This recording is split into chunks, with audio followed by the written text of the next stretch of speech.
Welcome to Radio Friends on Friday, August the 2nd. The Tooth. August the Tooth. It's good to have you here. Larry Brown, a storyteller, songwriter. Good morning. Yeah, you don't have your guitar with you today. Well, I've kind of been in a story. So we're not going to have guitar music today. Maybe next time. All right. So what is the story about, Larry Brown? Well, this is political satire, a political parody perhaps, but it's classic. It's a regional classic. And no matter what time period we are in, as far as year, this is going to be current, isn't it? Of course. You could listen to this, if somebody archived this program and listened to it 50 years from now, well, it would still be current. The truth will be current. The metaphors will be old. All right. So here is Larry Brown with a political story. The Sultan was one of those men who was so impressed with his own power and his looks that every morning when he adorned himself with his royal attire, his poofy crown and his lush robes, he admired himself in the mirror. And once a week, he'd bring in a barber.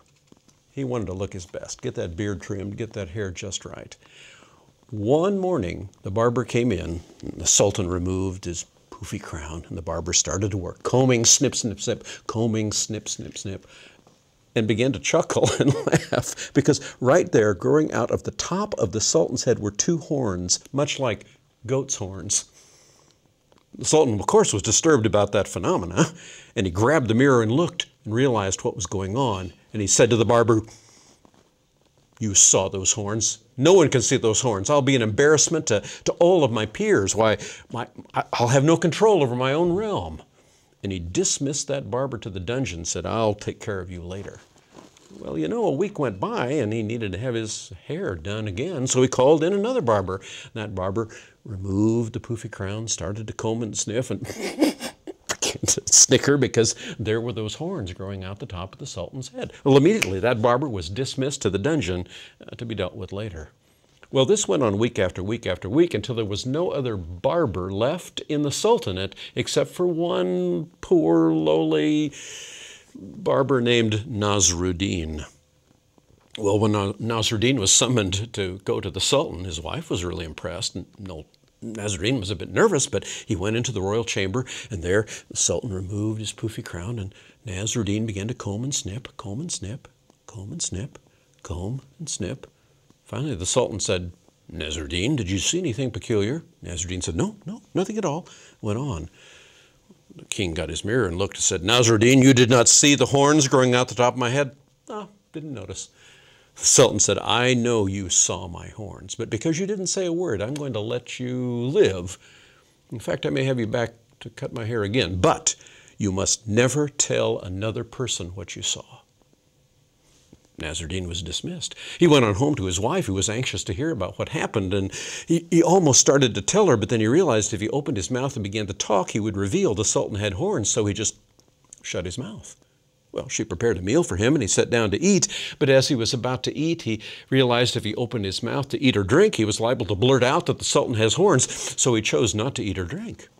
Well, by the evening, he was very tired. He went to bed, and he started to go to sleep, and he realized, but if I go to sleep, I'm liable to dream, and in my dream, I'm liable to blurt out that the Sultan has horns and cough with my head.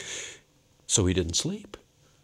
Now, a person can only go so long without speaking, without food or drink, without sleep, and after a few days, Nasruddin could not take it any longer. He finally just burst out of his house, went up into the mountains as far as he could go, way beyond civilization. He finally came to a huge cave, and there a little spring emerging out of the cave.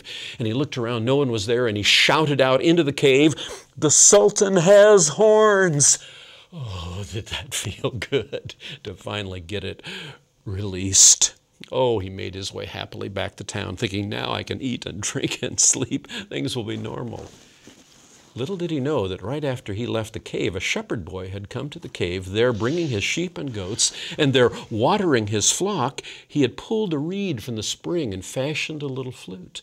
And he began to play that flute, and it made a most mysterious sound. In fact, that flute played The Sultan has horns, the Sultan has horns, the Sultan. Oh, that was delightful. Well, that shepherd boy led his flock back to the village playing that flute, which was announcing to everyone, the Sultan has horns, the Sultan has horns. And everyone began to hear and to laugh. Word began to spread through the village, next village, all across the Sultanate, the entire realm. People were hearing that the Sultan had horns and were laughing. And of course, all of those kingdoms and sultanates next door began to hear. And when word got back to the Sultan, he was not amused. He summoned Nasruddin immediately to his court and said, Nasruddin, I warned you, you were not to tell another person that I have horns. And Nasruddin got down on his knees and pleaded and said, I did not tell anyone. I did not eat or drink. I didn't sleep. I did not open my mouth. I went up into the mountains and shouted into a cave, but I told no one. And the Sultan looked down and said, Nasruddin, I believe you. Because of your honesty, I'm going to spare your life. In fact, I think I want to keep you as my barber. And, well, since everyone already knows now, I guess you're free. I guess no matter how hard you try to keep a secret, the truth will always come out. Oh, that's good. That's good, Larry Brown. The Sultan has horns. Yeah.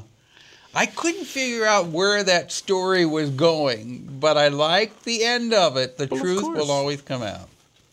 Yeah. Of course. Good story. If people want to have you come and tell stories, or if they want you to sing for them, how can they get in touch with you? Well, they may get a hold of me. Look at my website, which is brownstory.com. www.brownstory.com. Yeah. Or they can reach me by email at brownstory@hotmail.com. Okay. Anything coming up in the month of August in this area? Well, I've got some private things going on. No public performances coming up. I'm going to be at the National Storytelling Network later, and at their meeting in Richmond, Virginia. I'll have some responsibilities there. But coming up in September, there'll be some things, and we'll let you know. Tell us about that. Okay. Larry Brown, thank you so much for coming by. The truth will always come out.